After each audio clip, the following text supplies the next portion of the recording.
Assalamualaikum warahmatullahi wabarakatuh. Saya Vivi Saputri, mahasiswi dari Fakultas Ekonomi Bisnis, Prodi Manajemen, Universitas Mercu Buana.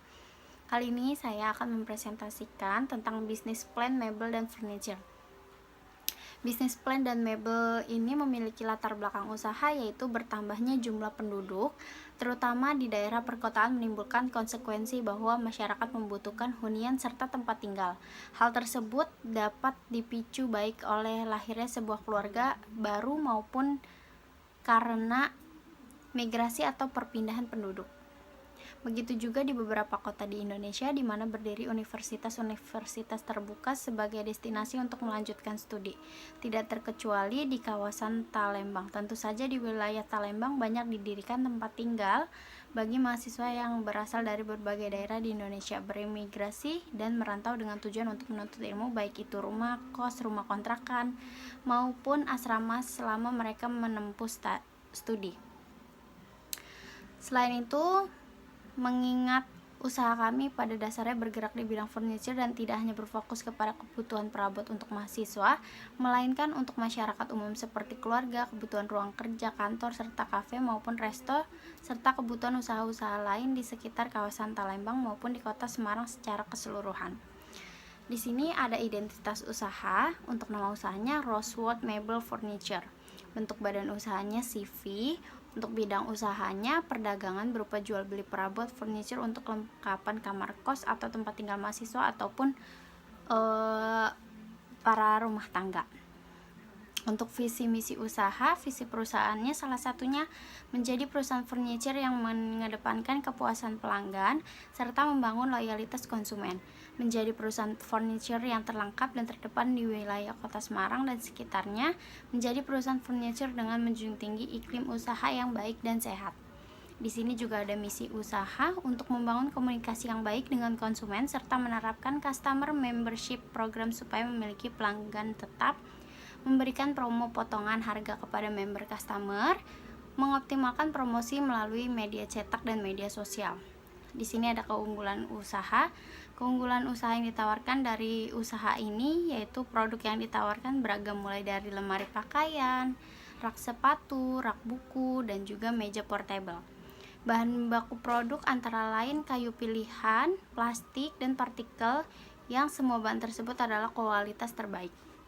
Konsep usaha furniture ini ditawarkan adalah modern, minimalis dengan berbagai macam model. Lokasi usaha yang strategis dan dekat dengan kawasan pendidikan.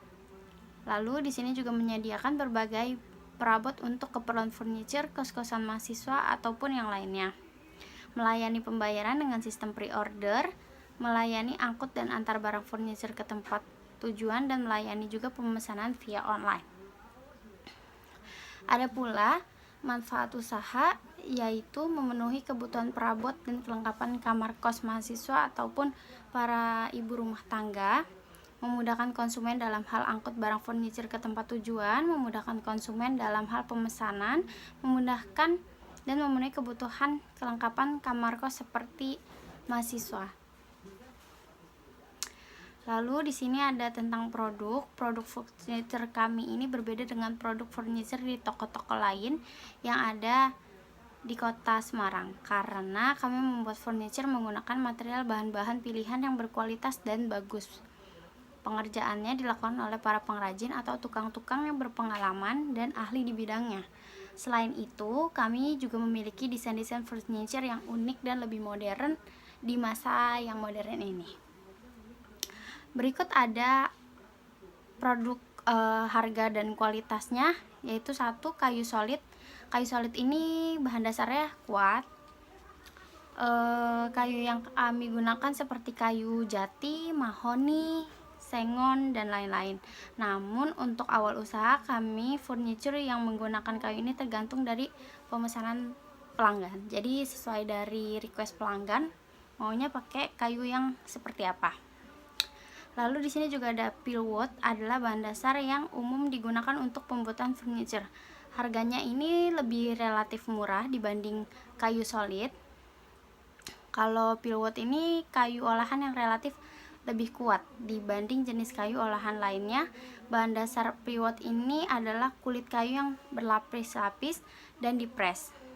Kalau plywood ini biasanya dilapisi kulit kayu jati, sungkai, yato, atau kulit kayu lainnya dengan kualitas yang lebih baik dibandingkan kayu olahan lainnya. Lalu di sini ada blockboard. Blockboard ini memiliki harga sedikit murah dibandingkan yang plywood yang tadi. Ini kualitasnya juga bagus. Untuk bahan ini dibuatnya biasanya buat untuk meja TV, rak buku, lemari kecil, meja portable dan lain-lain. Lalu di sini juga ada MDF. MDF itu semacam serbuk kayu halus yang diproses menyerupai bahan kertas yang tebal dan solid. Untuk jenis ini biasanya dibuat untuk rak buku, rak sepatu, meja dan juga yang lain-lain. Lalu yang di sini juga ada particle board. Ini jenis kayu olahan yang terendah kelasnya, mungkin akan digunakan untuk meja lipat. Lalu di sini ada contoh-contohnya, nanti saya lampirkan di PPT. Untuk strategi bisnis, teknik pemasaran boleh dikatakan sebagai kunci keberhasilan dari penjualan produk. Untuk target yang kita tuju lebih ke ibu rumah tangga, anak mahasiswa kos-kosan.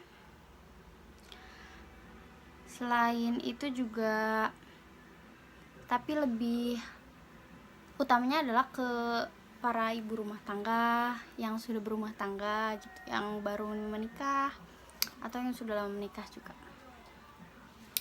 Di sini untuk caranya agar bisnis kita dapat dikenal dan tersebar di kalangan umum, antara lain dapat melakukan satu promosi. Promosi itu bisa lewat media sosial atau bisa dari media cetak. Tapi karena sekarang kan lebih banyak orang yang menggunakan media sosial, jadi kita lebih banyak promosinya di media sosial.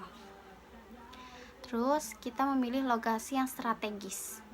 Untuk ini paling penting sih dalam pemasaran, karena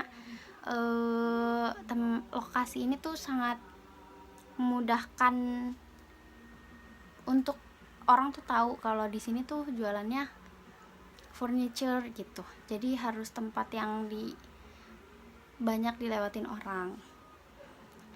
Terus kita juga harus bersikap baik terhadap pelanggan, harus murah senyum, harus ramah, pokoknya harus humble.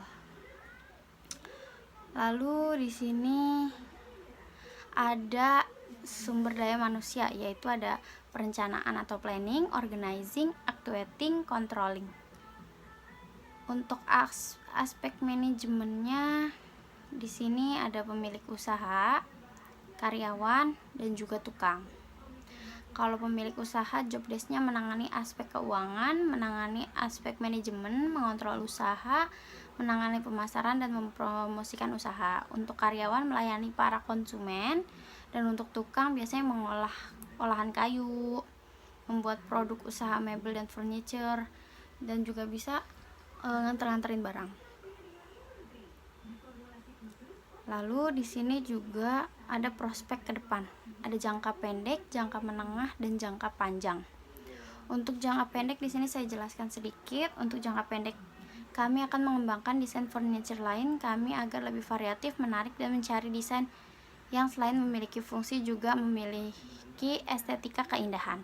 Untuk jangka menengah, kami ingin memiliki tempat produksi sendiri yang khusus luas dengan fasilitas-fasilitas pembuatan furniture yang memadai dan mesin-mesin. Dan untuk jangka panjang menjadi perseroan terbatas, membangun company yang besar dan terkenal di pasaran furniture yang menjadi favorit masyarakat. Sekian presentasi dari saya. Mohon maaf apabila ada salah atau kurang kata. Wabillahi taufiq wal hidayah. Wassalamualaikum warahmatullahi wabarakatuh.